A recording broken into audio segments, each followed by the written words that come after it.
పాలు కల్తీ అయి నలుగురు చనిపోవడం బాధాకరమన్నారు ఎమ్మెల్సీ బొత్స సత్యనారాయణ. ఇది ప్రభుత్వ వైఫల్యమేనని మండిపడ్డారు.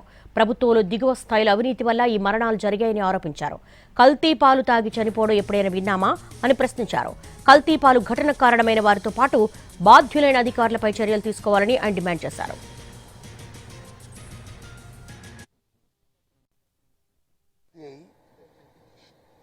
నలుగురు వ్యక్తులు చనిపోవడం, సుమారు ఒక 20 మంది వరకు కూడా హాస్పిటలైజ్ అవడం. ఇక్కడ వ్యక్తులను ఆపాదించడం కాదు, ప్రభుత్వం తాలూకు వైఫల్యం అని చెప్తాను. ఎందుకంటే ప్రభుత్వం రెగ్యులేటరీ లేకపోవడం వల్ల, మానిటరింగ్ లేకపోవడం వల్ల, ప్రభుత్వంలో అవినీతి పెచ్చిపెరిగిపోవడం వల్ల, అవినీతిపై దిగువ స్థాయిలో పెరిగిపోవడం వల్ల ఈ మరణాలు జరిగాయి.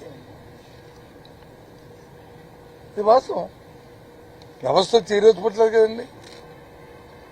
కల్తీ సారాలను వచ్చి చనిపోయారంటే విన్నాము, కల్తీ పాలలో చనిపోయింది. ఈ మధ్యకాలంలో ఎక్కడైనా మనం ఉన్నామండి ఈ రాష్ట్రంలో? అంటే ఎంత విచ్చలవిడిగా ఈ రాష్ట్రంలో కల్తీలు అనేవి జరుగుతున్నాయో ఈ ప్రభుత్వం వచ్చిన తర్వాత.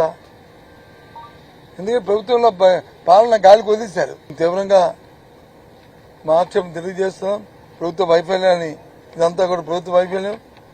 డైరెక్ట్ గా చెప్పాలంటే ప్రభుత్వం నిర్లక్ష్యం వల్ల జరిగిన ప్రభుత్వ హత్యలు అధికారులు వచ్చి ఇవ్వడం వల్ల వాళ్ళ మీద చర్యలు తీసుకోవడం కాదు, దీనికి సంబంధిత అధికారులు ఎవరు ఉన్నారో అందరి మీద కలిపి ఈ కల్తీ చేసిన వాళ్ళతో పాటు వాళ్ళ మీద కూడా చర్యలు తీసుకోవాలి. అది ఈ ప్రభుత్వం ఎక్కడైనా జరిగాయని చెప్పండి.